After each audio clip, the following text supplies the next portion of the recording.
C'est une reconversion peu commune. À 62 ans, Dominique Bucci a troqué le pétrin pour le scaphandre. Cet ancien boulanger de Sarreguemines, contraint de quitter son travail à cause d'une allergie à la farine, est aujourd'hui plongeur en mer. Bonjour Dominique, merci d'avoir accepté notre interview. C'est toujours un plaisir. C'est un plaisir pour nous également. Tout d'abord, regardons un peu dans le rétro. Vous avez été boulanger pendant 17 ans à Sarreguemines. Et en fait, en 2022, vous avez dû fermer boutique à contre-cœur après avoir développé une allergie à la farine. C'est quand même, un comble pour un boulanger. Comment ça s'est déclaré? C'est malheureusement quelque chose de très fréquent dans notre métier, les allergies à la farine. C'est considéré comme une maladie professionnelle. Et chez moi, ça s'est déclaré très vite après le Covid. Alors qu'est-ce que vous avez ressenti comme symptômes? Comment vous étiez? J'ai fait 2 œdèmes de quinque, c'est pas quelque chose d'anodin, et donc on m'a annoncé que le prochain, je risquais de me retrouver avec une bouteille d'oxygène à vie sur les épaules. Donc j'ai arrêté du jour au lendemain. J'ai dit je préfère mettre des bouteilles pour plonger que pour respirer normalement. Et comment vous avez vécu ce coup dur à l'époque? Psychologiquement, ça a été... Psychologiquement, ça a été très dur parce que la boulangerie que nous avions créée avec mon épouse était un petit peu notre bébé. On y a mis du sang et de la sueur au sens propre du terme. Et on a entièrement rénové les locaux quand on est entré. Donc, quelque part, on était chez nous. Et partir comme ça du jour au lendemain, c'est toujours un déchirement. Et beaucoup s'en souviennent, à ce moment-là, en 2022, vous avez longtemps cherché un repreneur, quelqu'un pour reprendre le flambeau. Finalement, vous l'avez trouvé à la fin de l'année.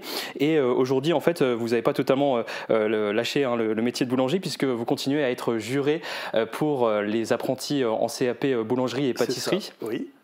Donc, qu'est-ce que vous faites? C'est régulier? C'est une fois par an.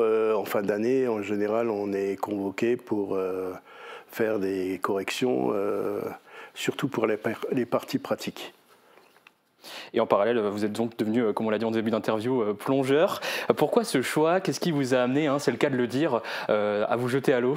Alors, comme beaucoup de plongeurs, j'ai grandi avec Jean-Jacques Cousteau à la télévision. C'était un petit peu un rêve d'enfance. J'ai eu la chance de débuter en Corse il y a une dizaine d'années. Du coup, je me suis inscrit dans le club Abyss de Sarreguemines parce que je voulais continuer.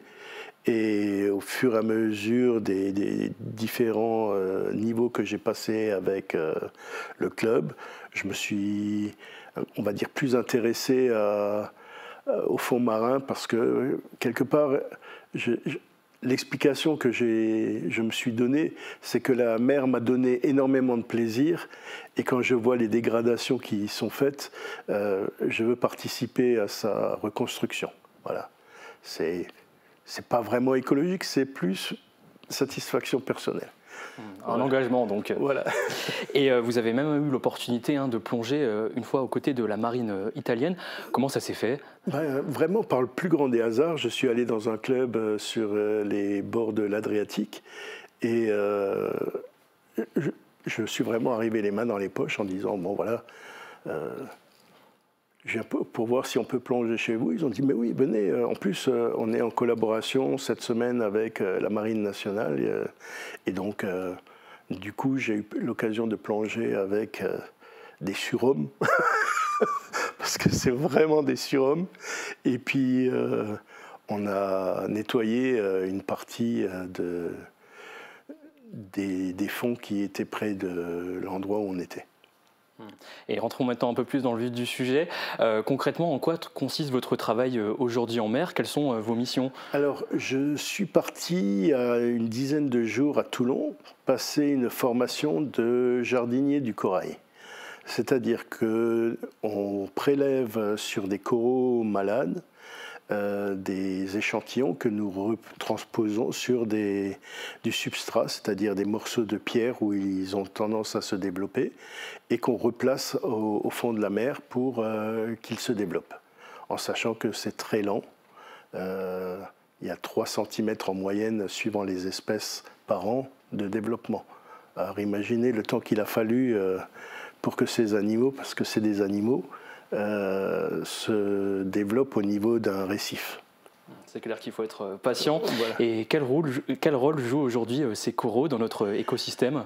Alors, il faut savoir que les coraux font partie d'un cycle qui permet à la mer de nous transmettre de l'oxygène.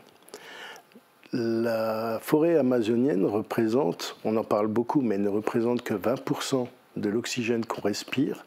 Le reste vient de la mer. Et les dégradations qui sont causées au niveau des coraux, qui nourrissent certaines espèces de poissons, qui nourrissent certains animaux comme les baleines, etc., permettent à la mer de renvoyer de l'oxygène dans l'air. Et c'est ce qui fait que nous avons aujourd'hui de la pluie, qu'on a de l'air qu'on peut respirer de manière... Et ça, malheureusement, le réchauffement climatique n'arrange pas les choses. Donc là, j'ai été convoqué suite à cette formation en Égypte pour répertorier les coraux, parce que les coraux d'Égypte ont cette particularité de résister au réchauffement climatique. On les appelle les super coraux, parce que justement, ils résistent très bien aux grandes variations de température. Et en parallèle de cet engagement pour l'environnement, vous êtes aussi membre de l'association Abyss à Sarreguemines. Oui. Qu'est-ce que vous y faites exactement? Alors, là, je suis en train de passer on va dire un monitorat pour... ce qu'on appelle chez nous, pour les initiés, un dive master, pour me permettre de former les futurs plongeurs.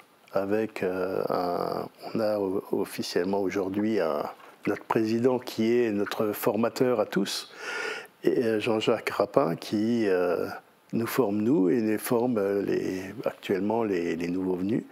Et bon, on sera là en soutien pour l'aider dans sa mission.